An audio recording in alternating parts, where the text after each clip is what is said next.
La idea de esta primera charla es poder compartir con ustedes experiencias de internacionalización de algunos de los graduados de nuestros programas. En este caso, son todos graduados del MBA. Nos acompaña Juan Pablo Saibene, graduado de la generación 2015 del MBA y es CEO de Qualabs. Ahora después nos van a contar un poquito de cada uno de sus emprendimientos. Roberto Rosenblatt, graduado del MBA de 1994 y director de Darko Lightning. Y Pablo Pereira, a quien ya conocemos de hace varios años, MBA de 2016, cofundador y CEO de Armor Bionics, que también después nos va a contar un poco sobre su experiencia. Entonces ahora lo que vamos a hacer es abrir la conversación para que cada uno de ustedes brevemente nos cuente un poco sobre sus emprendimientos y sobre ese viaje que han hecho en su proceso de internacionalización. En el caso de Roberto y Juan Pablo, es un proceso que ya está un poquito más avanzado o consolidado. En el caso tuyo, Pablo, estás en eso. Y te agarró la pandemia en el medio, así que estás en el medio del baile. Así que también va a estar bien interesante que nos cuentes eso. No sé, empiezo en orden de graduación y en el orden que los tengo sentados. Bueno, voy a sacar esto. Bueno, muchas gracias por la invitación. Les cuento rápidamente un poco la historia de la empresa. La empresa se fundó en el año 90 con el norte de ocuparnos de lo que en ese momento era una tierra nueva, que era la iluminación técnica. La empresa fue fundada por dos ingenieros, uno soy yo y otro es mi socio Daniel Asher, aquí en Montevideo, y pasamos los primeros 10 años consolidándonos localmente, trabajando con estudios de arquitectos, estudios de ingeniería, empresas constructoras, en lo que eran básicamente los proyectos de esa época, los shopping centers, los hoteles que se fueron construyendo, el aeropuerto de Carrasco, el aeropuerto de Laguna del Sauce, etc. A eso nos dirigimos, o sea, específicamente tratando de hacer valer nuestra condición de ingenieros, y además fue justo también, el interín fue cuando yo terminé el MBA aquí también. Entonces, esos fueron más o menos los primeros 10 años. En el año 2002 nos agarró una de las crisis por las que hemos pasado y que fue muy importante aquí en Uruguay. Y nosotros nos encontramos sin trabajo. Nuestro cliente son las empresas constructoras, los proyectos de arquitectura. En esa época y por los siguientes 3, 4 años prácticamente no había trabajo. Entonces decidimos salir al exterior. Por unas razones fortuitas aterrizamos en Costa Rica en el año mediados del 2002, principios del 2003. Y eso nos empezó a ir muy bien, la verdad, y agarramos impulso. En el mismo año 2003 surgió también la oportunidad de explorar Argentina, con las dificultades que tiene Argentina y que tenía en esa época. Argentina estaba saliendo de una crisis del 2001 que había sido muy profunda. Y en paralelo a eso, también tuvimos una oportunidad, una invitación de ir a expandirnos a Almería, en España, todo en el año 2002-2003, y tomamos el buque ese y nos fuimos a Almería. Entonces, en ese primer periodo estábamos establecidos en Uruguay, en Argentina y en España. Cuando uno dice en España es un poco ambicioso, porque en realidad nosotros actuábamos en la zona del sur, en la zona del Mediterráneo, donde está Almería y zonas circundantes, no en toda España, pero teníamos trabajo de varios lados. Estuvimos en una época de consolidación de esas sucursales, y en el año, no recuerdo bien, creo que 2007, 2008, 2009, saltamos a Colombia, también por una razón casual, unos clientes grandes que teníamos que lo atendíamos de Uruguay y decidimos tomar el reto y ver si nos podía ir bien en Colombia. Después, creo, si no recuerdo mal, pasamos a año 2015 en México, en Ciudad de México, y también abrimos una representación en Guayaquil, en Ecuador. Y eso es más o menos el esquema que tenemos hoy en día, el que debería haber sido. En el interín se cayó España después de la crisis del 2008-2009, tuvimos que traer a la gente de vuelta porque prácticamente no había construcción, hasta el año 2015, 2016 no había mucha construcción, y por temas de salud se cayó México hace 3, 4 años también, de la salud de nuestro socio local, y lo mismo pasó en Colombia. O sea, hoy en día estamos Ecuador, Argentina, Uruguay y Costa Rica, pero tenemos trabajos, digamos, la experiencia nos dio la oportunidad de trabajar en todos lados sin ningún problema. Entonces tenemos proyectos hechos en Tasmania, hemos hecho el suministrado del proyecto del buque Francisco de Buquebus, el aeropuerto de Ereván en Armenia, Cuba, Estados Unidos. O sea, donde viene algo lo estudiamos y tratamos de agarrarlo, porque en definitiva el concepto es porque quedarnos en un mercado de 3 millones de personas, que es como estar, siempre digo yo, como trabajar en Rosario, Argentina, y no ir a Córdoba. Entonces, no es un tabú para nosotros, donde alguien nos llama, ahí vamos. Y bueno, eso es básicamente nuestra historia en cuanto a cómo fuimos avanzando. Muchas gracias. Ahora, si te parece, seguimos con Juan Pablo y después con Pablo, y después conversamos un poco sobre consultas o comentarios que puedan tener quienes nos están siguiendo. Contanos, vos, Juan Pablo, un poco sobre Qualabs y bueno, sobre cómo surge y también sobre su proceso de internacionalización, que por lo que me habías contado está bastante concentrado en Estados Unidos. En Estados Unidos. Bien, Qualabs es una empresa que fundamos en septiembre de 2017, el año siguiente de haber terminado acá el MBA, que fue a fin de 2016. Y en realidad surge desde la oportunidad de tener un primer cliente que era en Uruguay, que era una empresa que trabajábamos antes. Bueno, nos daba como la posibilidad de comenzar. En Qualabs, los fundadores nos dedicamos a desarrollar soluciones de streaming, de video, o sea, software aplicado al mundo de video, ya hacía 6 y 8 años. Teníamos esa experiencia y bueno, comenzamos ahí en septiembre de 2017. Y enseguida, ya en enero de 2018, o sea, el mercado local era muy chico para eso, no hay mercado de desarrollo de tecnología de streaming o de video en Uruguay. Entonces, enseguida tuvimos que empezar a buscar afuera. Y las primeras oportunidades fueron en Estados Unidos, que en realidad es donde todo el mundo en software quiere ir, digamos, el mercado que compra más, que paga más, que es espectacular. Claro, lo difícil es entrar al mercado, ¿no? Es un mercado que era complejo entrar. Y bueno, por suerte teníamos relaciones con empresas de tecnología de antes que en realidad o habían sido proveedores o potenciales proveedores, o sea, eran relaciones que traíamos de algunos años y que entonces daban esa primera confianza que lo que es un negocio de servicios, como el nuestro, de servicios profesionales, es un intangible difícil de evaluar la calidad hasta que uno recibe el resultado. Digamos, tal vez en algún otro commodity o algún producto tangible que uno podría decir, bueno, no sé, mandame una muestra, la veo, bueno, lo pruebo. Caso de un servicio, hasta uno no probarlo en la práctica y ver el resultado, y a veces lleva meses ver el resultado, era muy difícil, digamos.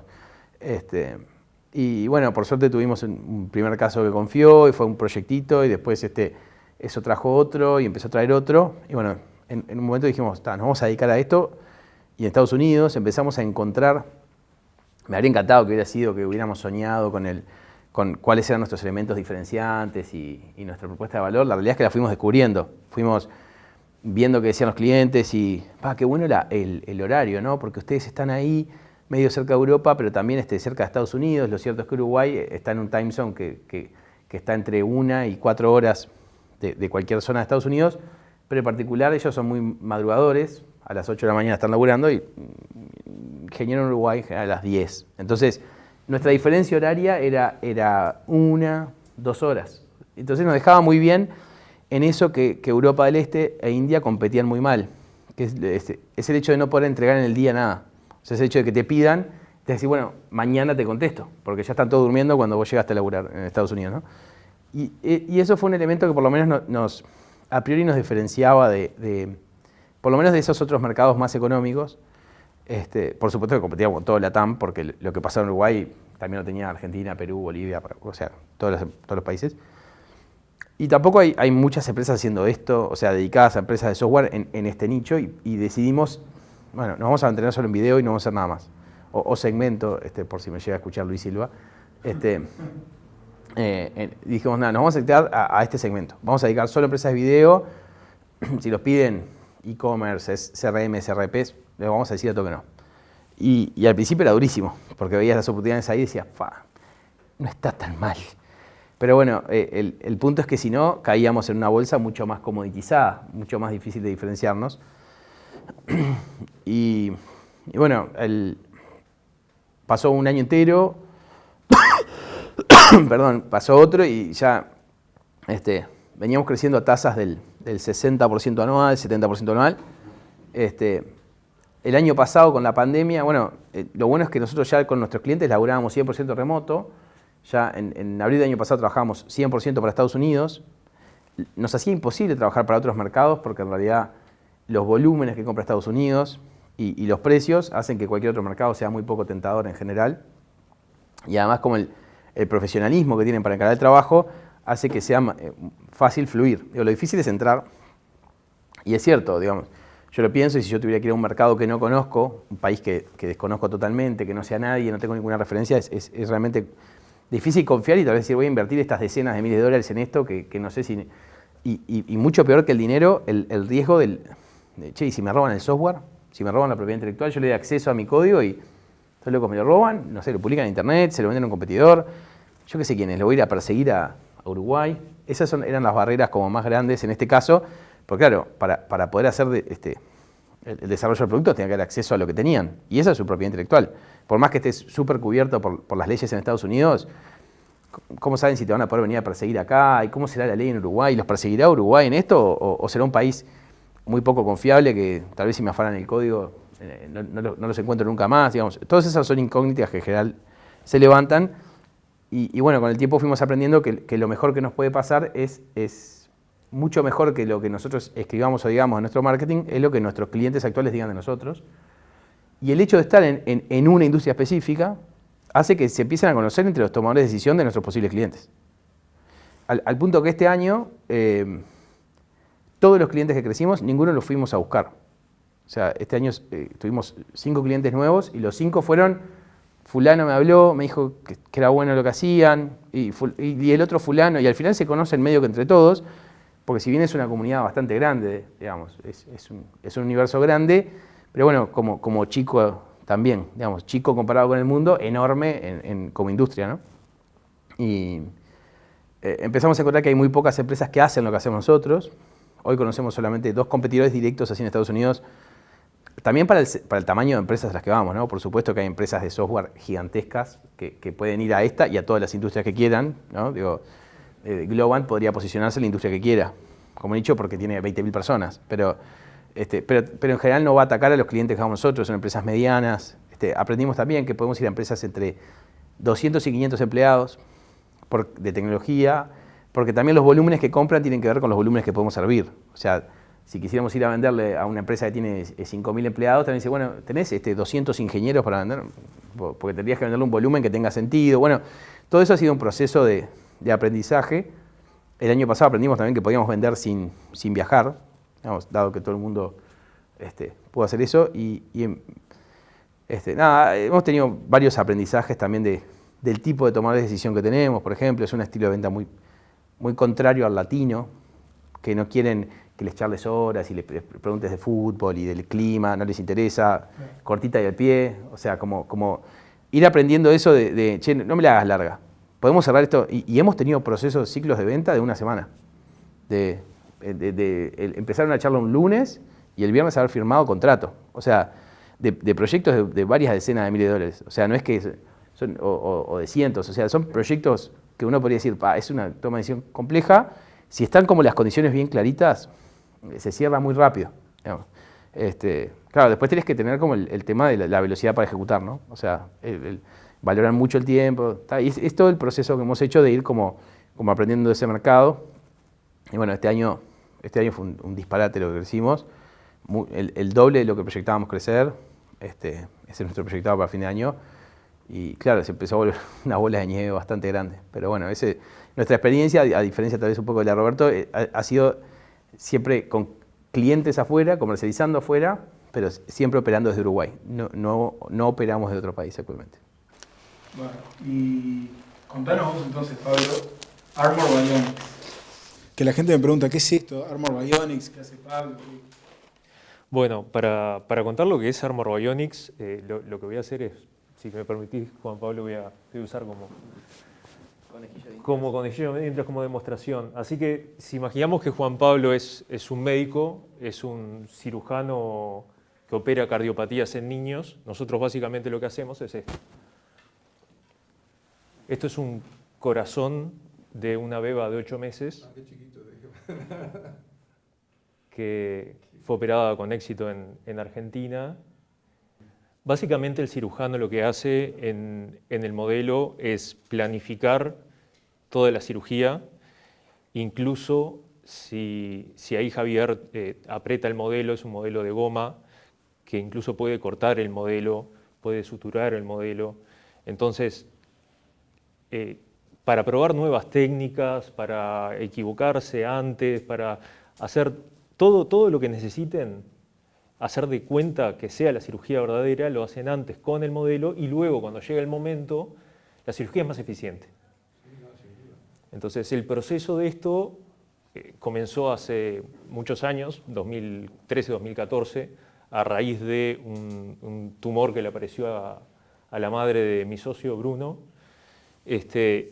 Y ahí empezamos a ver el tema de los modelos 3D y la impresión 3D, que para ese momento y hasta el día de hoy lo que sigue pasando es que lo usan los grandes hospitales. La Clínica Mayo, UPMC, o sea, estamos hablando de UPMC factura anualmente 21 billones de dólares.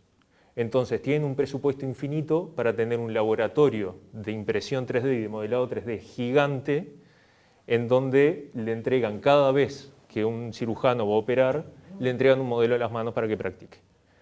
Entonces lo que dijimos acá fue, bueno, ¿cómo hacemos para que en Latinoamérica se pueda usar? Porque nadie tiene esos recursos para tener modelos de calidad exacta, porque tiene que ser, no puede ser parecido, tiene que ser exacto.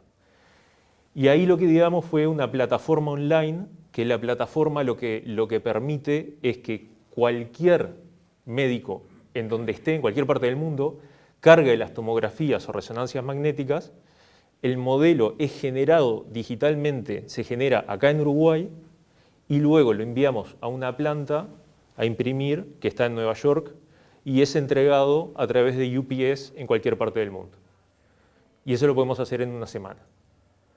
Ese es el proceso de lo que hacemos en el día a día, o sea, eso es la entrega de los modelos. Y contanos cómo estás en el proceso de internacionalización, ¿no? Porque ya sé que estuviste en Nueva York como un mes y has estado viajando como loco. Sí, el 2019 veníamos muy bien, tuvimos un fondo de la ANI que nos permitió viajar mucho, ir a eventos. El tema de la medicina es que es todo presencial. En medicina te tiene que ver la cara, ser proveedor médico en un hospital, tenés que estar ahí, tenés que viajar. Cuando decía Costa Rica, me acuerdo incluso de ir a Costa Rica por el día. Ir y volver en el día a Costa Rica y era un verdadero esfuerzo.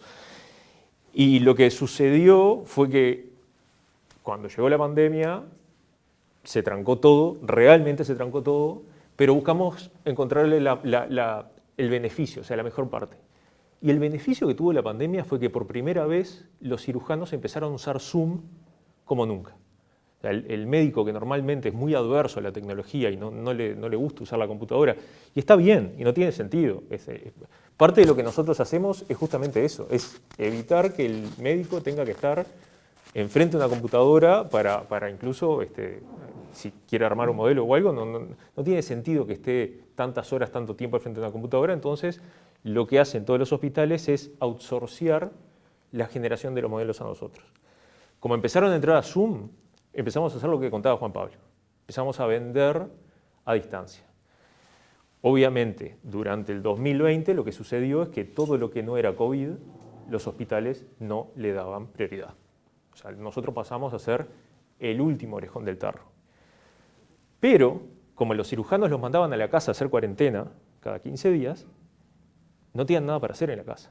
Entonces ahí hablaban con nosotros. Entonces generamos una base de datos de cirujanos y de hospitales en Latinoamérica y en Estados Unidos enorme.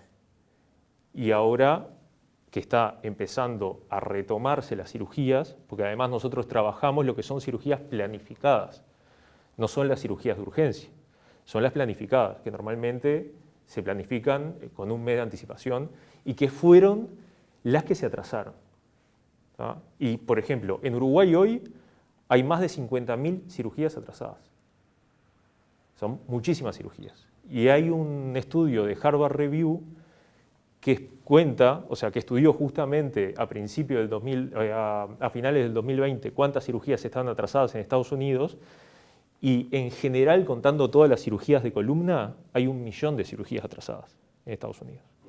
O sea, el gran problema, y ha salido en las notas en los diarios ahora, es que los cirujanos, para ponerse al día con todas las cirugías, tienen que operar un 50% más durante un año. Entonces lo que necesitan es eficiencia. Necesitan poder operar mejor y más rápido. Y ahí es donde entramos nosotros. Buenísimo, la verdad que a mí cada vez que me lo explica y les muestro de vuelta el corazoncito, es impresionante, la verdad que es impresionante. Y que acá después un médico pueda imprimirse 10 de estos, 100 de estos y practicar y practicar y practicar. Y dar clase también. Y dar clase, es impresionante. Y aprovecho un poco ahora, ya que los tres nos comentaron sobre sus emprendimientos y en lo que están, y ya aprovecho para que esta instancia sirva, porque bueno, acá tenemos con nosotros algunos alumni y también tenemos en Zoom que de repente ellos en este momento están atravesando un proceso de internacionalización o que están pensando o que se encontraron en una circunstancia, como en su momento se encontró Roberto, decir, Uruguay no me alcanza, tengo que agrandar esto. Ustedes tres tienen, además de ser MBA de OR, tienen la característica de que exportan servicios no tradicionales. O sea que eso es algo que tienen en común. Entonces les pregunto, ¿no? Y los tres son ingenieros. Entonces les pregunto en ese sentido, al estar desde Uruguay, vos algo comentaste, Juan Pablo, ¿no? ¿Alguna ventaja? ¿Qué pros y qué contras y con qué obstáculos han encontrado y con qué ventajas han encontrado ofreciendo sus servicios desde Uruguay, ¿no? Porque yo me imagino un proyecto de iluminación desde Uruguay en Europa, ¿no? O vos encarando a un médico de repente referente en su área en Estados Unidos, y también, viste, viene alguien de Uruguay, y lo mismo que lo que decías vos, yo le mando el código a Uruguay y ¿qué pasa con ese código, no? Contar un poquito cómo ha sido su experiencia o capaz que por ser de Uruguay tuvieron un beneficio o no tuvieron algún obstáculo. Contar un poco eso y de repente para que sus colegas también sepan y bueno, y a partir de acá también abrir para que ellos puedan hacerles preguntas sobre inquietudes o dudas que tengan. El tamaño del mercado uruguayo enseguida te obliga a salir, ¿no? O sea, es como que tal vez si estuvieras en México, tenés un mercado o Brasil, o inclusive Argentina, no sé, son mercados tanto más grandes que tal vez hasta te puede dar un poquito de pereza, decir, bueno, primero me quiero consolidar localmente. Ahora, en los proyectos que tienen, no sé, Roberto, ¿cuántos shoppings se construyen en Uruguay? ¿Cuántos proyectos de ese tamaño? Claro, enseguida quedas chico. digamos, enseguida y a nosotros nos pasaba lo mismo en software y seguramente a Pablo le pasa lo mismo. Entonces, eso es lo primero, es como que te ves como empujado por la situación, por lo menos en este tipo de servicios, ¿no? Y después yo he encontrado que hay como un poco de todo, creo, en nuestro caso, por ejemplo, hay un muy buen nivel de inglés en Uruguay, eso te para bien, hacia afuera hay un buen nivel educativo,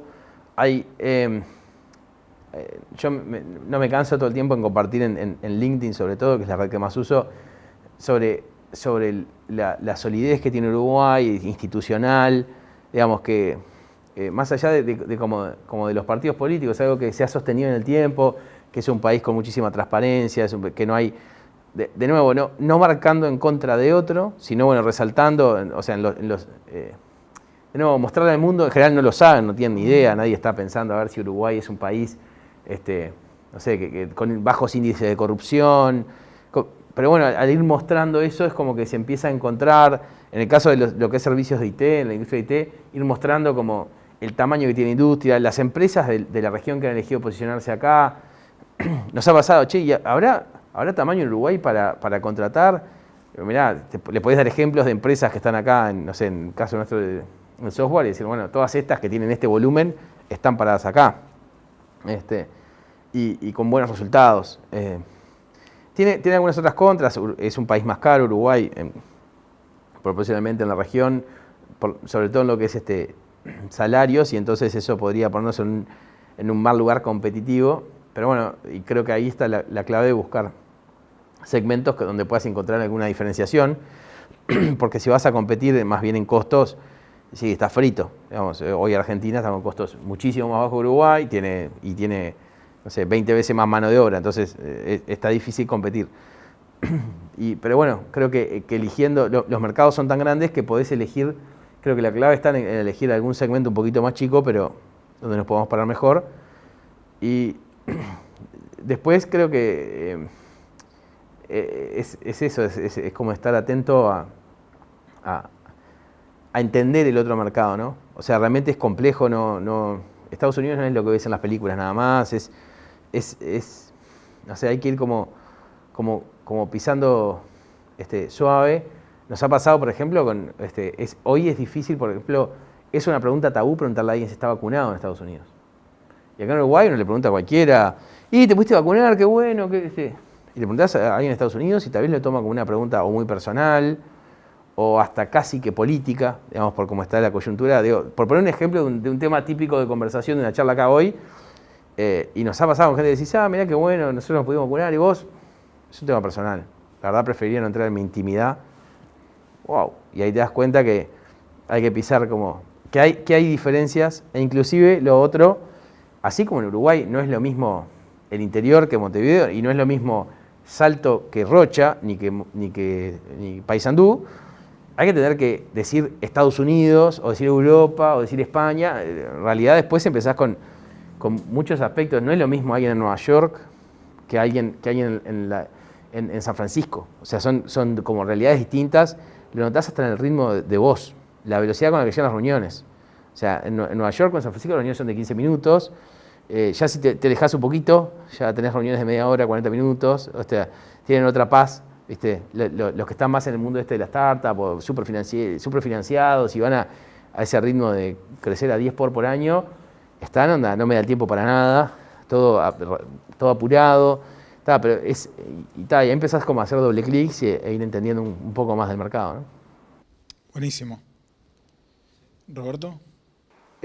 Lo que tú dijiste me lo pregunté yo también la primera vez que salí, o sea, yo viajé a Costa Rica, como les conté, en un momento que estábamos prácticamente con cero trabajo aquí, y viajé porque en Costa Rica me pasaron que habían dos proyectos grandes. Uno era un Four Seasons en la frontera del norte y otro un shopping muy grande que estaban haciendo, el shopping más grande en ese momento de Costa Rica. Y yo digo, teníamos algún padrino local que nos acompañaba y nos presentaba, pero en un momento me pregunté, digo, ¿quién le va a contratar algo a un uruguayo, ¿no? Digo, que viene, digo, no somos de Suiza ni ni no sé, de cualquier país que tiene un poco más de imagen de serio, aunque realmente un poco, como decía Juan Pablo, la realidad es que creo que la gente que ha salido en general es gente seria, y se le ve como gente seria, y la realidad es que nunca me enfrenté con ningún potencial cliente que lo haya sentido como desconfiando qué hace este tipo acá, ¿no? Porque a mí me gusta mucho, yo aprendí en su época, después que estudié ingeniería, aprendí mucho marketing, y una de las cosas que me quedó fue ponerme en el lugar del cliente, ¿no? Que yo digo, ¿cómo me va a ver el tipo? Un tipo, aparte en esa época era tremendo, porque estoy hablando hace, a esta altura, casi 20 años, no tenía notebook. Entonces yo iba con mi carrión por las calles de San José, cargado de catálogos que pesan 4.000 kilos, y las calles son un desastre. Entonces iba y entraba y sacaba, abría mi valija y sacaba mi notebook, eran los catálogos en ese momento, y no sé, era todo muy, muy a pedal, ¿no? Pero siempre pensé, digo, ¿qué le tengo que hacer para que me vea bien el tipo, ¿no? Un poco como decía Juan Pablo, el inglés es de vida o muerte, o sea, si uno no se defiende bien en inglés, está complicado, por 1000 razones, aunque el país sea de habla hispana, y creo que hay que tirarse al agua la primera vez y después construir sobre esas experiencias, ¿no? Hay que ver la idiosincrasia de la gente, si se le puede hablar de esto, si se le puede hablar de otro, qué es lo que te quiere decir. Muchas veces no captás lo que te están diciendo, ¿no? O sea, para ponerles un ejemplo estúpido, nosotros acá tenemos luminarias colgantes, ¿no? De suspensión. En Costa Rica son guindantes, ¿no? Como una guinda así que cuelga. Guindante, yo no sabía ni de qué me estaba hablando cuando... y cosas por el estilo que evidentemente una vez que uno está en el partido hay que jugarlo. Pero el Uruguay, creo que estoy de acuerdo con Juan Pablo, el inglés es fundamental, el tamaño del país que te obliga a salir afuera si tenés un poco de ambición es fundamental, la formación que tenemos, o por lo menos que tuvimos nosotros, era muy buena. Yo que estudié en Uruguay, estudié en el exterior, en general los uruguayos todos sobresalían frente al resto de los otros países, Brasil, Argentina, Estados Unidos, países, o sea, en la universidad donde yo estudié, los que tenían las notas más altas o los promedios más altos eran los rusos, los franceses y los uruguayos, a nivel de la universidad, ¿no? Entonces, eso te da una base que media cosmopolita. Además, uno está acostumbrado a viajar, que es muy importante también, ¿no? Eso que decía Pablo, de ir por el día a una reunión y volver, eso que es una locura, pero hay que hacerlo, se hace. Así que yo creo que el Uruguay ayuda un poco y no es perjudicial. Digo, en el caso nuestro, al revés de ellos, nosotros tenemos que estar ahí. O sea, nadie nos va a dar un contrato de cientos de miles de dólares, como puede ser, yo que sé, un centro comercial, un hospital, por una charla por Zoom, ¿no? O sea, a lo mejor sí, pero antes te tienen que ver, tenés que tener referencias, te tienen que confiar. Pero creo que el Uruguay ha ayudado y hay otros países que no ayudan. O sea, no quiero estigmatizar a nadie, pero hay otros países que no tienen una imagen confiable. Creo que eso es más o menos nuestra experiencia. Gracias, Roberto. No sé vos, Pablo, si querés ser... La experiencia nuestra, para sumarle a cualquier alumni que está pensando, o cualquier persona que esté pensando en vender afuera, en llegar a otros países, para nosotros lo que nos cambió la mentalidad de segmentar al cliente de acuerdo a lo que precisamos. Pero no estoy hablando solamente de necesidades o de sizing, de tamaño de equipo. Segmentarlo hasta en la forma de ser. Agarrar y pensar, bueno, ¿qué tipo de cliente es mi cliente? ¿Es un cliente que le gusta jugar al fútbol, que conoce Uruguay, que sabe quién es Suárez, que vino a Uruguay alguna vez o que conoce a algún uruguayo? Entonces, hoy por hoy tenés herramientas como LinkedIn que te permiten empezar a filtrar y a buscar y a encontrar cosas que sean mucho más puntuales y más fáciles. Entonces, a nosotros una de las cosas que nos cambió ahora cuando estuve en junio en Nueva York, me puse a hablar con todos los cirujanos que conocía en Uruguay, a preguntarle, bueno, ¿qué contacto tenés en Estados Unidos? Entonces ahí me empezaron a decir, bueno, yo estuve una pasantía 3 meses con este médico. Te paso un mail, entonces ya cuando llegaba, nos conocía, o sea, sabía que era Uruguay. Si bien no tenía ni idea dónde quedaba en el mapa, sabía que era Uruguay, llegaba con una botella de Tanat, sabía lo que era el Tanat, te preguntaba por el asado, y esos 15 minutos que te daba, fue el comienzo de una relación comercial. Pero para mí una de las cosas que realmente me cambió fue el entender que hay tanta gente, por ejemplo, en Estados Unidos, tanta gente y tanta diversidad, que un cirujano latino que sea jefe de un área de cirugía en un hospital gigante, vas a encontrar. Entonces, es tomarse el 80% del tiempo en buscar exactamente el tipo de persona a la que querés llegar y el resto del 20% en ejecutarlo. Buenísimo. Y está bueno también lo que hablaste del networking, ¿no? Que es lo que tratamos de incentivar acá y lo que tratamos de hacer desde Alumni es justamente eso, es Es que si no tenés contactos... mantener ese ejercicio. Cada lugar donde vamos, si no tengo un padrino, ¿viste? Un compañero de facultad o un amigo o un pariente, alguien que me presente y que dé las primeras referencias y que te diga que es confiable, aunque ni te conozca, pero que te conoce a través de otro. Pero si no tenés la figura del padrino, de alguna manera u otra, se hace más difícil, mucho más difícil. O sea, entrar así a quemarropa en el mercado es muy difícil. Pero si tenés a alguien que te ayuda, que tenés a quien preguntarle, si conoces a si este tipo es confiable, si paga, si no paga, yo qué sé, es de vida o muerte. ¿Qué les ayudó de lo que adquirieron, de los conocimientos que adquirieron? ¿Qué les ayudó dentro de ese proceso de internacionalización? ¿No? Vos habías escuchado y sacá nota.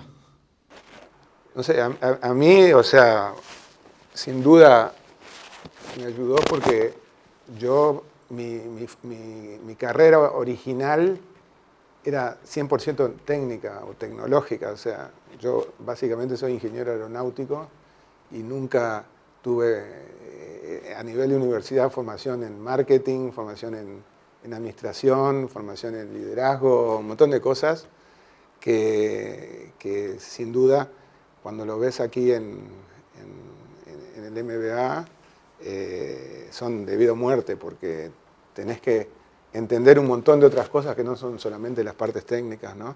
Digamos, yo ya había estudiado antes de hacer el máster, pero es muy importante saber qué es lo que precisás para abrir una empresa nueva, para hacer un estudio de mercado. O sea, digo, no sé los detalles de la experiencia de ellos, pero ir a un mercado que normalmente no te recibe con los brazos abiertos, sin haber hecho un estudio, por lo menos mínimo, de con quién te podés encontrar y quién es tu competencia, y las reglamentaciones y las costumbres, etc., es entrar perdiendo por algún gol. Entonces, para mí es básico o hacerlo o saber lo que tenés que hacer. No sé qué opinan ustedes. Bien, me cuesta imaginarme hoy sin la formación. O sea, es difícil encontrar un elemento específico de la currícula que digas, bueno, es esto.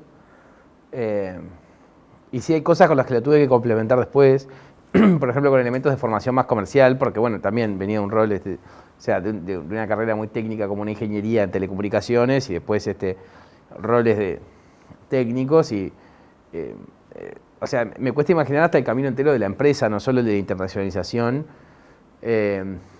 Por supuesto que también hay que mirar la experiencia de, por ejemplo, del plan de negocios del MBA como con cierta perspectiva, ¿no? O sea, que uno en el papel siente que puede hacer funcionar todo y después en la vida real, por lo menos en mi caso, el emprender, siempre digo que tiene mucho más que ver con aprovechar oportunidades, con eso de que te surge, hoy Roberto también citaba esos casos, que está eso, justo surge una licitación que alguien te avisa o alguien que conoce Bueno, sí, en la vida real después para ejecutarlo tiene mucho que ver, o sea, para llevarlo adelante tiene mucho que ver con la forma en que uno lo ejecuta, ¿no? Pero después te vas dando cuenta que por lo menos en mi caso ha sido esto de cómo después le pongo, racionalizo lo que está pasando e intento interpretarlo y modelarlo y decir, bueno, cómo esto es multiplicable. Por ejemplo, esto de, a mí un libro que me gusta mucho, que es el Startup Owner's Manual, y es esto de estar como permanentemente buscando esto del entender el business model canvas y decir, bueno, cómo voy a ir entendiendo y haciendo ensayos o nuevos experimentos en cada uno de los elementos, no solo en la propuesta de valor, los segmentos, cómo me comunico, cómo me relaciono, cómo cobro, en qué gasto, qué recursos tengo, qué capacidades tengo, con quiénes me asocio. Y no sé, yo no me habría imaginado, por ejemplo, ni siquiera entender que había distintas estrategias de ingreso a un mercado, que uno es con un reseller local o abriendo la oficina o no, yendo a vender y hacer venta directa. No sé, no me imagino sabiéndolo sin el MBA, digamos. O sea, de nuevo, me cuesta encontrar un elemento específico de la currícula, pero sino el hecho de haber pasado como en esto de internacionalizarnos, pero también en el proceso en general del armado de una empresa, ¿no?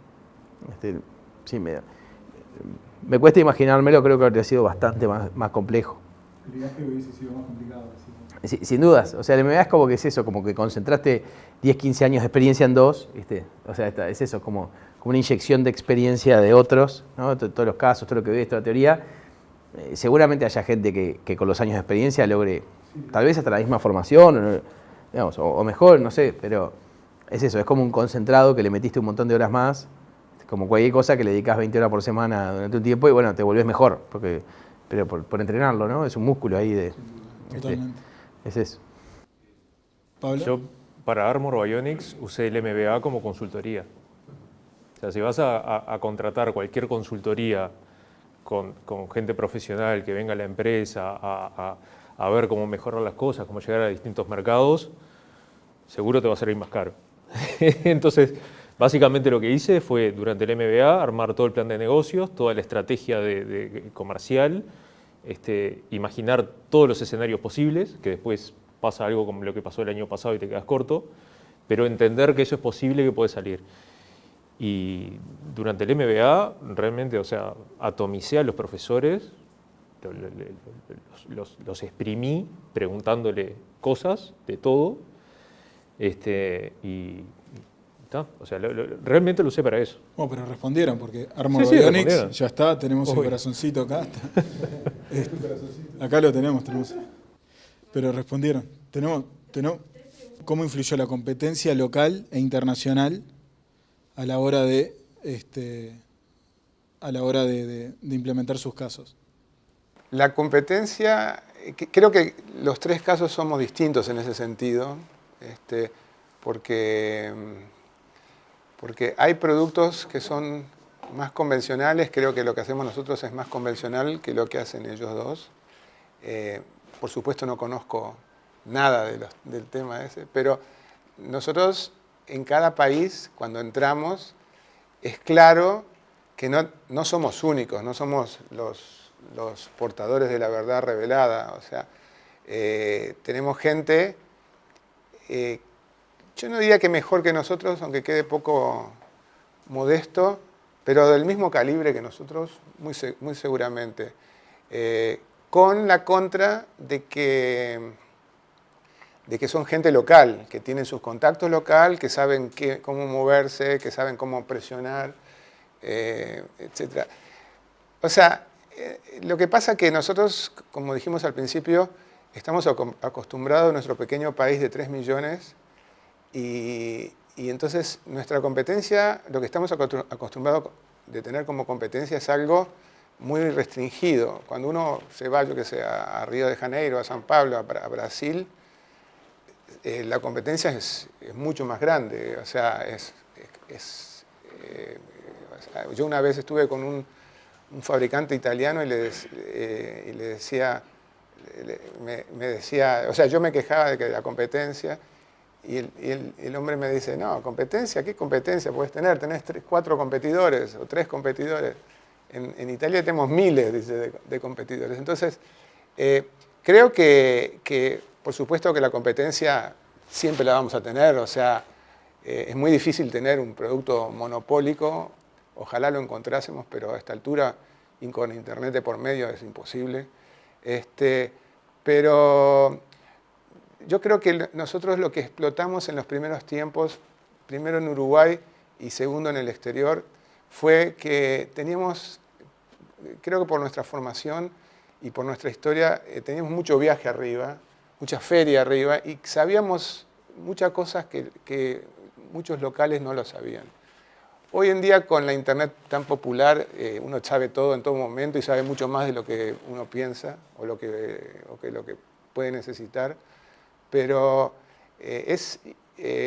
la competencia está siempre, y lo importante es un poco, como decías hace un ratito, el saber quién es la competencia, el saber cuáles son las fortalezas, cuáles son sus debilidades, cuáles son las nuestras también, ¿no?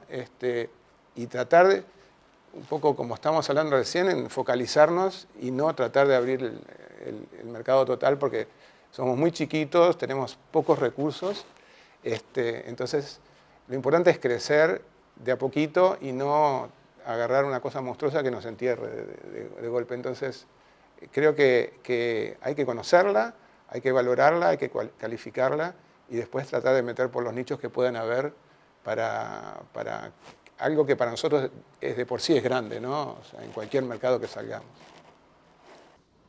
¿Alguno que quiera agregar ahí?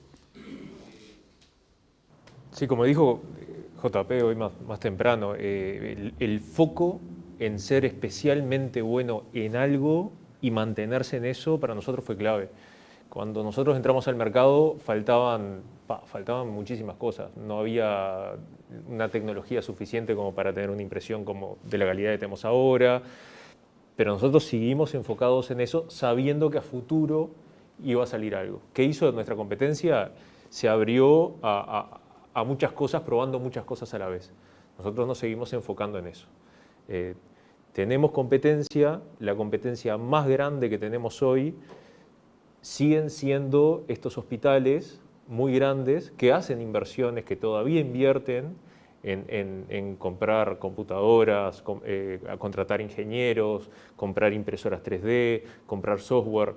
Toda esa inversión que va a llegar el momento que se van a dar cuenta que es mucho más caro que contratarlo afuera, que outsourcearlo. Y eso está pasando ahora, después de la pandemia. Entonces, para mí, sin duda, una de las claves es mantenerse enfocado. O sea, manteniéndose enfocado, va a llegar un momento en el que, o sea, o tenés que ser el mejor en eso o dedicarte a otra cosa. No tengo mucho más que agregar. No hay más. Gastón preguntó si tenían un plan de internacionalización y si tenían a alguien que los guió en su proceso de internacionalización. En nuestro caso, digo, la primera venta no, pero bueno, cuando dijimos vamos a empezar a enfocarnos ahí, es más, empezamos a usar varios instrumentos de los que había en Uruguay. En ese momento INEFOP tenía una ventanilla para planes de internacionalización que te financiaba para empresas así, para MIPYMES, creo que el 70-80%, de proyectos de entre 10 y 15 mil dólares, no me acuerdo con exactitud.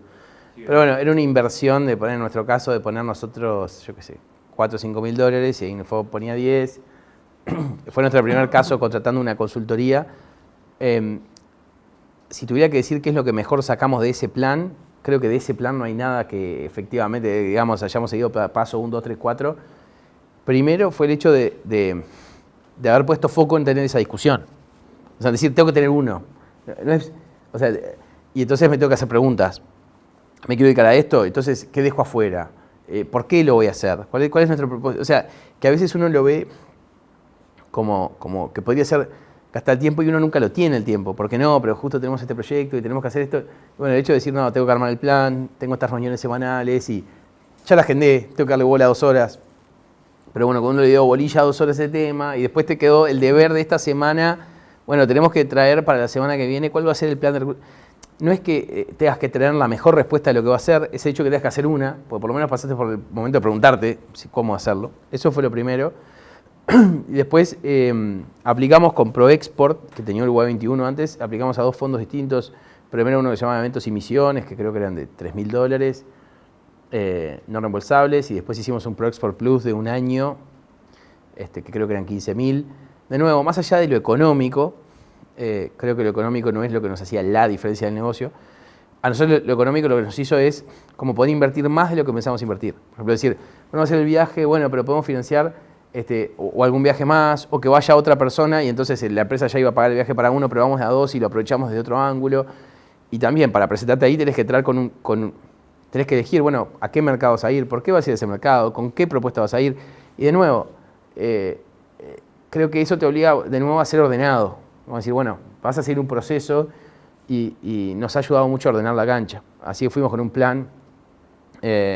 Y en nuestro caso sí con roles bien definidos. Algo que decidimos también desde un principio en Qualab fue, vamos o sea, hay alguien que se dedica a vender, alguien que no se... Y por más que yo era ingeniero, nunca me iba a dedicar a hacer ingeniería dentro de Qualab, porque si no, entras en ese lugar de hacer como de todo un poco y se volvía muy desordenado.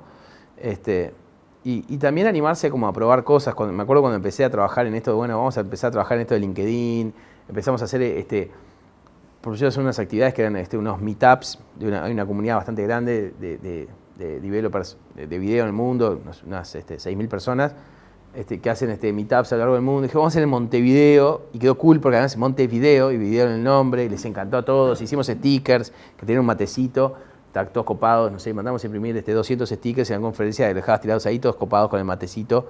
Que decía video y les parecía re chistoso. Pero bueno, empezás a sembrar de a poquito, ¿no? Y al principio hacíamos unas pizzas y unas cervezas después de un after de 15 personas acá, de las cuales que estamos más o menos en el rubro. Y hoy se volvieron internacionales y ahora tenemos, no sé, estamos organizando el siguiente para dentro de 3 semanas y uno de los speakers es un ingeniero de AWS, de Amazon. Pero fue una locura que empezó con charlas adentro de 15 minutos de unas PPTs me acuerdo, teníamos un proyector que había traído uno que tenía en la casa, y bueno, vamos a hacer ahí, y como que eso fue evolucionando, pero de nuevo, te planificás. En nuestro caso, más que un plan y decir voy a seguir esto a rajatabla, es planifico algo e itero, o sea, pruebo, veo si funciona o no, pruebo, veo si funciona o no, y como eso de ensayar todo el tiempo, pequeñas pruebas y pivotear, que también es algo muy sacado de la idea del plan de negocio del MMA, ¿no? De hacer algún trial run. Probá, hacer una corrida, de lo que sea, validá, no funciona, lo tirás, te tirá el plan y seguí adelante con otro, o no, funciona, intentá hacerlo crecer. Así que sí, tuvimos una persona encargada, hicimos planes. No sé si esos planes, o sea, si lo fuera el héroe tal vez serían ridículos, pero es el hecho de ponerte el objetivo de escribir uno, ya te hace poner como foco ahí. Te hace aprender, eso que dice Roberto, bueno, entender el mercado, entender la idiosincrasia, tenés que contestar estas preguntas, la vas a contestar al uruguayo ahí, me creo vivo y respondo lo que quiero, o vas y lees un cacho, lees un poco, y te vas como haciendo el ejercicio de hacerlo. Así que en nuestro caso fue súper útil. Sí, totalmente de acuerdo. No es el plan, sino el ejercicio de hacer el plan. Y fallar rápido en esa prueba del plan, darse cuenta rápido y arrancar de vuelta. Y así todas las veces que sea necesario hasta lograrlo. Pero hicimos lo mismo también, el mismo fondo de INEFOP, la consultora que capaz que fue la misma. Hoy por hoy de ese plan no queda nada. No queda nada. Claro, pero fue el hecho de arrancar y empezar a probar y empezar a ejecutar. Y decir, tengo un plan, lo armé, estuve meses trabajando en este plan, coparse y decir, qué bueno, ahora sí va a funcionar porque te haces toda la idea. Y arrancás y ves que no. Ahí una de las claves para mí es no hundirse atado al mástil con el plan y darse cuenta cuando las cosas no funcionan y salir rápido. Bueno, de nuevo, este libro que nombraba hoy decía que no despides a las personas, despedía el plan. O sea, lo dice todo el tiempo y es cierto, o sea, el plan puede fallar. También nosotros participamos, por ejemplo, nos obligamos a participar, creo que ustedes participaron después, ProExport de Pasaporte Emprendedor en Endeavor, no me acuerdo si ustedes participaron. Y también es el hecho de, bueno, andá, pichea. Nosotros no estábamos ni buscando fondos, pero bueno, andá, aprendé. Es como ponerte como el objetivo de estar pasando. Ese programa está buenísimo, el de Endeavor, y es nada, ¿viste? Es como todo el tiempo el deporte de ejercitarte y exigirte un paso más. También te obligaba a escribir, armar un informe, vení, pichealo. Lo picheamos en 8 mesas. En las 8 nos dieron todos feedback distintos. Pero también aprendés que entonces no hay una verdad revelada, sino que podés tener 8 interlocutores diferentes del otro lado, y eso te puede pasar el día de mañana.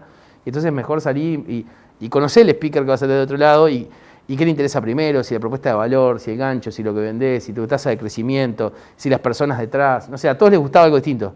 Yo salía cada mes y tenía una frustración horrible diciendo, vos para el otro me dijo que empiece por las personas. Empieza por las personas, me decís que te embola, que empiece por lo que crecemos. Te empiezo por lo que crecemos y decís, no sé qué haces, empezá por lo que haces.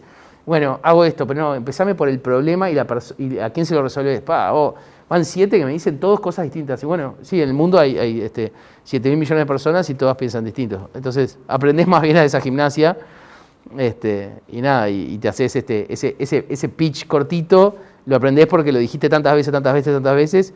Yo ya cambié 100 veces lo que decía que era Qualabs y veo que las primeras cosas que decía lo que era un embole. Nadie entendía una goma lo que era Qualabs. O sea, aprendí a decirlo para que mi abuela lo entendiera. Nosotros estuvimos en 500 Startups, en 2 aceleraciones, programas cortos de 500, y lo principal, creo, de las cosas más importantes de aprender eso es cómo recibir el feedback. Cómo recibir el feedback negativo. Agradecerlo, más que nada, y no pelear a la persona que te dice no entiendo qué es lo que haces. El error es mío, te lo estoy explicando mal. No es de vos que no entendés. Yo no te estoy sabiendo explicar lo que hago. Está claro que aprendiste porque trajiste un corazón impreso. No, entendiste que era muy difícil explicarle a alguien y te trajiste un corazón. Y aprendiste a andar con eso en el bolsillo. Es que cuando arrancamos hace 5 años, la gente no entendía que fuera posible.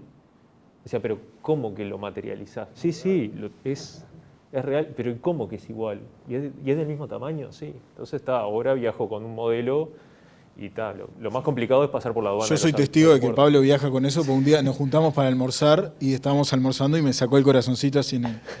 Lo tenían. Así, anda con eso encima.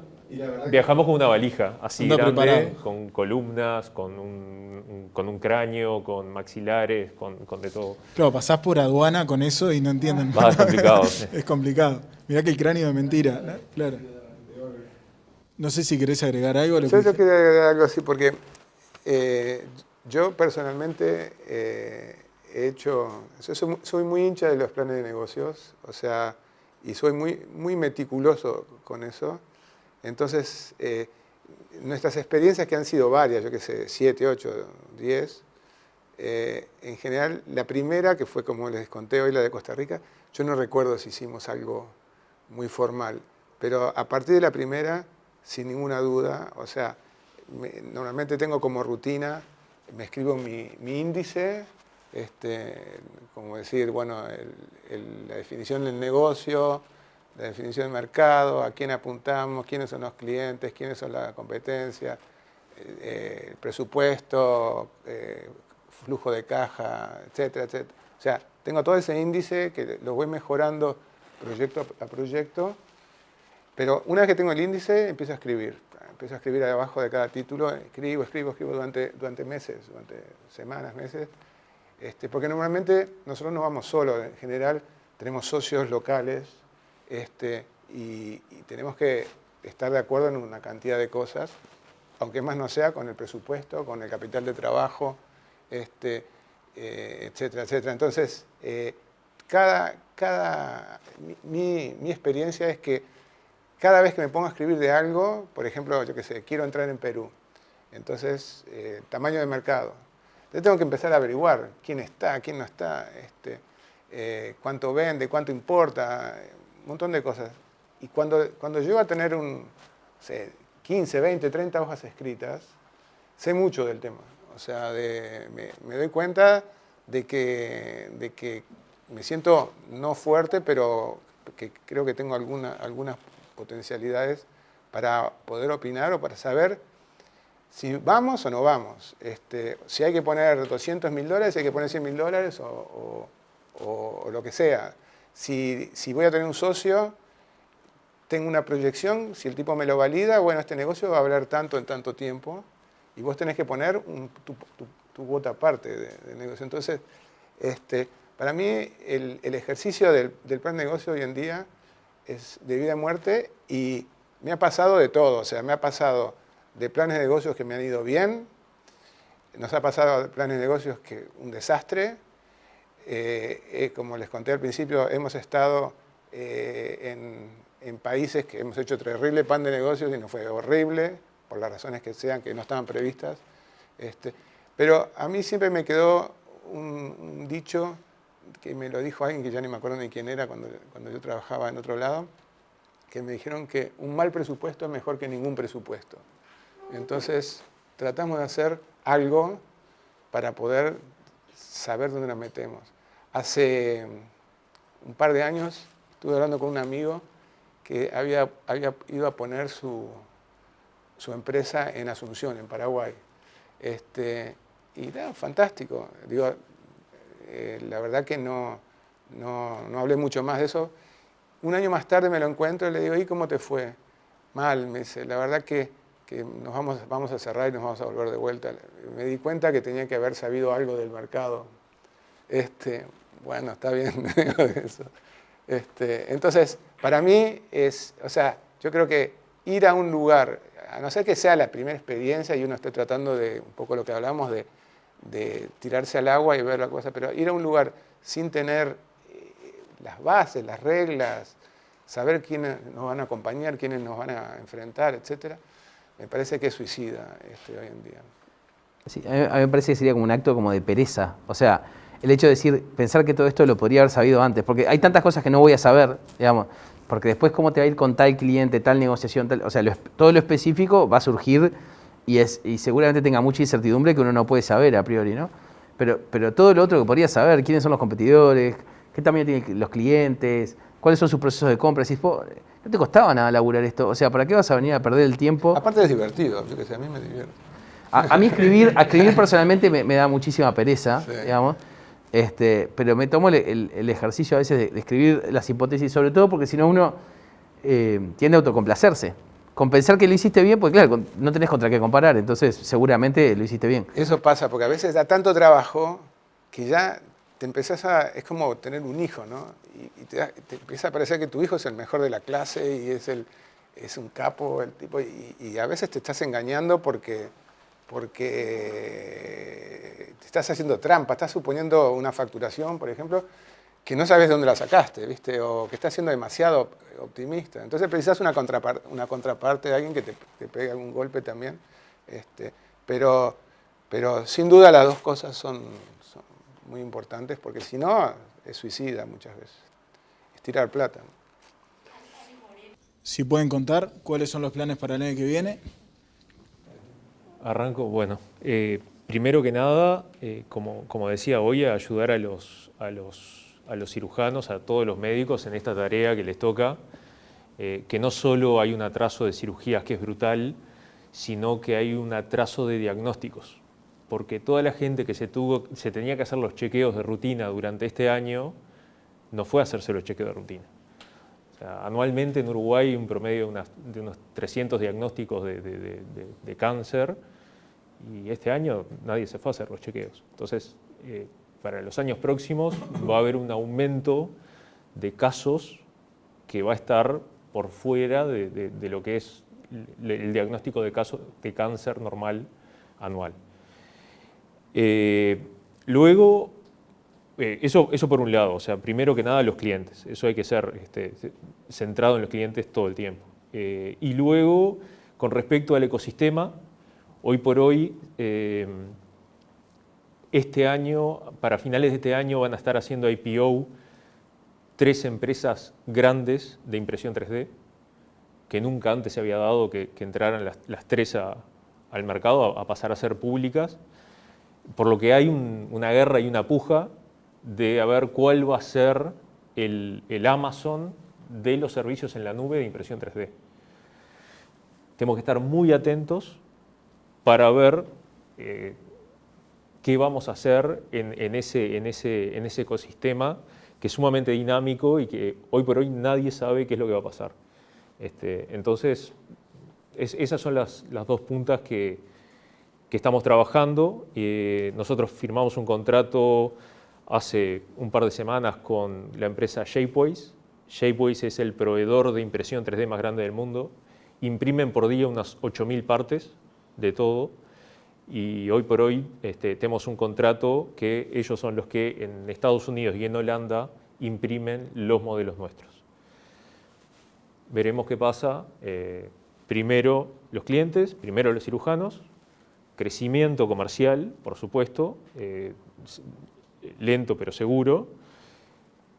Después buscar explotar en Estados Unidos, arrancando por Nueva York, y Europa apoyados con Shapeways.